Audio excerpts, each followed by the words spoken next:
Josiane Balasco, qui est Georges Aguilar, son mari depuis 20 ans, l'actrice Josiane Balasco est mariée depuis de nombreuses années à Georges Aguilar. Voici ce qu'il faut savoir sur l'homme qui partage la vie de la comédienne des Bronzés. Josiane Balasco est une actrice, réalisatrice, scénariste, romancière, dialoguiste et costumière. Elle a plusieurs cordes à son arc et a su se bâtir une carrière remarquable au cinéma comme au théâtre, ce qui lui a valu de recevoir pas moins de 3 Césars en 1996, 2000 et 2021.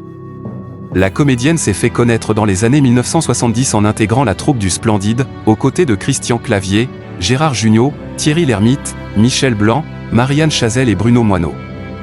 Aujourd'hui, elle a tourné dans plus de 95 films, Un éléphant ça trompe énormément, Les Bronzés font du ski, Gazon maudit, Didier, et participé à près de 20 pièces de théâtre en tant que comédienne, dramaturge ou metteur en scène. Le Père Noël est une ordure, Nuit d'ivresse. Côté vie privée, Josiane Balasco a été mariée 2 fois, avec Philippe Berry, le père de ses enfants, puis avec Georges Aguilar. L'actrice du Splendide partage la vie de ce dernier depuis de nombreuses années maintenant. Josiane Balasco mariée à Georges Aguilar. Josiane Balasco rencontre l'acteur amérindien Georges Aguilar en 1999, sur le tournage du film Le Fils du Français de Gérard Lauzier, comme elle l'expliquait en septembre 2021, sur le plateau de Vivement Dimanche présenté par Michel Drucker. On s'est rencontrés sur un tournage. Il y avait une cérémonie qui était organisée, nous n'étions absolument pas au courant, durant laquelle je me retrouvais marié avec le chef indien. Il s'est trouvé que le chef indien c'était Georges, et la première chose que m'a dite Gérard Lauzier 3 mois avant le tournage, c'est « Josiane, je t'ai trouvé un beau mari ». Puis, elle poursuivit, à l'époque j'étais marié en plus, donc voilà, il y a des choses qui sont écrites quoi. La même année, elle divorce donc de son premier mari, Philippe Berry. Les deux comédiens entament alors une relation et se marient en 2003 à San Antonio, dans l'État du Texas, aux États-Unis, pour éviter la paperasse, comme elle l'indique dans les colonnes du magazine Gala. On a acheté chacun une licence $50 à la mairie, j'ai montré mon passeport, il a montré son permis, on a juré qu'on était divorcés. Le juge nous a mariés pour $100, et on a fait la fête dans une pizzeria. La carrière d'acteur de Georges Aguilar. Georges Aguilar est un acteur américain, d'origine amérindienne. Si sa carrière reste plutôt modeste en comparaison avec celle de sa femme, l'acteur a toutefois tourné dans plusieurs films et séries, avec une trentaine de rôles à son actif. Elle est notamment connue pour son rôle secondaire dans un film culte des années 80, à savoir Bagdad Café, 1987, réalisé par Percy Adlon.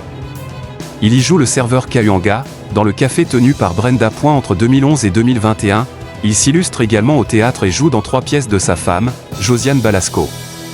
Mais il a aussi tourné aux côtés cette dernière et de ses collègues du Splendide dans Les Bronzés 3, Amis pour la vie en 2005. Philippe Berry, le premier mari de Josiane Balasco et père de ses enfants avant de rencontrer Georges Aguilar. Josiane Balasco était mariée avec Philippe Berry, frère de Richard Berry. Ce dernier était peintre, sculpteur et décorateur. Ils sont restés mariés de 1982 à 1999 et ont eu 2 enfants. Le 1er février 1983, Josiane Balasco donnait naissance à Marie-Lou Berry, devenue comédienne comme sa mère. Puis, le couple a adopté un fils, Rudy Berry, né en 1988. Josiane Balasco divorce de Philippe Berry en 1999, après avoir rencontré celui avec qui elle refera sa vie, Georges Aguilar. 20 ans plus tard, le père de Marie-Lou Berry décède le 5 septembre 2019. C'est sa fille qui expliquait la cause de son décès dans une story Instagram, écrivant « Philippe Berry est décédé jeudi d'un arrêt cardiaque. Son enterrement aura lieu lundi à 11 h au cimetière de Pantin. Il laisse derrière lui une œuvre extraordinaire. Je vous invite à découvrir son incroyable travail de peinture et de sculpture, à le partager et le faire vivre encore et toujours. »